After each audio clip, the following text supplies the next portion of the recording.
नमस्कार, lead India news में आपका बहुत बहुत स्वागत है। मैं हूं doctor Taruna S Gaur. Delhi High Court ने 13 मई को एक ऐसा फैसला सुनाया जो भारतीय पारिवारिक कानूनों की व्याख्या करने में एक नया आयाम जोड़ता है। अदालत ने ये स्पष्ट किया कि रिलेशन में है तो उस व्यक्ति को केवल इसी आधार पर क्रूरता यानी कि 498A IPC या आत्महत्या के लिए उकसाने 306N IPC का दोषी नहीं ठहराया जा सकता।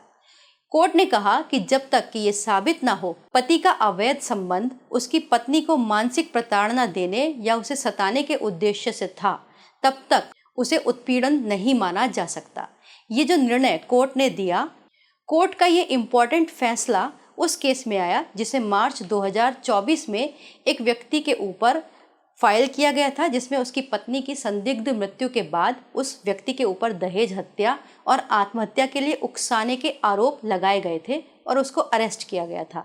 इस मामले में सुनवाई करते हुए जस्टिस संजीव नरूला ने अपने आदेश में कहा कि महिला के परिवार ने कुछ वीडियो और चैट रिकॉर्ड्स दिए हैं जिनसे ये संकेत तो मिलते हैं कि आरोपी का अपनी पत्नी के अलावा किसी महिला से अवैध संबंध था। फिर भी अदालत ने कहा कि भारतीय कानून में एक्स्ट्रा मैरिटल अफेयर्स को केवल तभी अपराध माना जा सकता है जबकि ये साबित हो कि इस संबंध का उद्देश्य मानसिक प्रताड़ना या फिर दहेज से जुड़ी हुई मांगों का हिस्सा था। जब तक ये सीधे तौर पर साबित नहीं हो जाता तब तक ऐसे संबंधों को अपराध की श्रेणी में नहीं रखा जा सकता। कोर्ट ने यह भी कहा कि एक्स्ट्रा मैरिटल अफेयर्स को आधार मानकर किसी व्यक्ति को दहेज हत्या जैसे गंभीर आरोपों में फंसाना न्याय संगत नहीं है। कोर्ट ने इस बात पर भी जोर दिया कि उत्पीड़न के आरोपों को महिला की मृत्यु से पहले की घटनाओं और व्यवहार से जोड़कर देखा जाना चाहिए।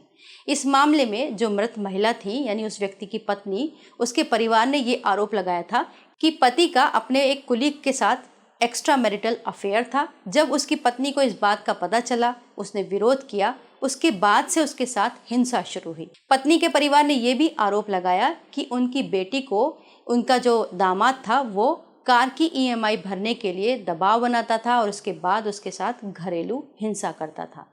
हालांकि इस आरोप पर कोर्ट ने माना कि इस संबंध में महिला या उसके परिवार ने पहले कभी भी लिखित या फिर मौखिक रूप से कोई शिकायत नहीं की थी, इसीलिए इस बात को इतना गंभीर रूप से नहीं लिया जा सकता। इस बात से कभी भी ये पता नहीं चला कि उस महिला के साथ कभी गंभीर प्रताड़ना हो रही थी। इन सभी तथ्यों के आधार पर कोर्ट ने आरोपी को 50,000 रुपये के निजी बॉन्ड के ऊपर जमानत देकर रिहा कर दिया। भारतीय न्याय प्रक्रिया की व्याख्या के लिए इम्पॉर्टेंट माना जा रहा है और माना जा रहा है कि इस तरीके का फैसला आने वाले इस तरीके के केसेस यानी एक्स्ट्रा मैरिटल अफेयर्स और दहेज उत्पीड़न और हत्या के मामलों में एक नज़ीर पेश करेगा। वीडियो को लाइक करें, हमारे चैनल को सब्सक्राइब करें। हमारे वीडियो सबसे पहले देखने के लिए बेल आइकन प्रेस करना ना भूलें।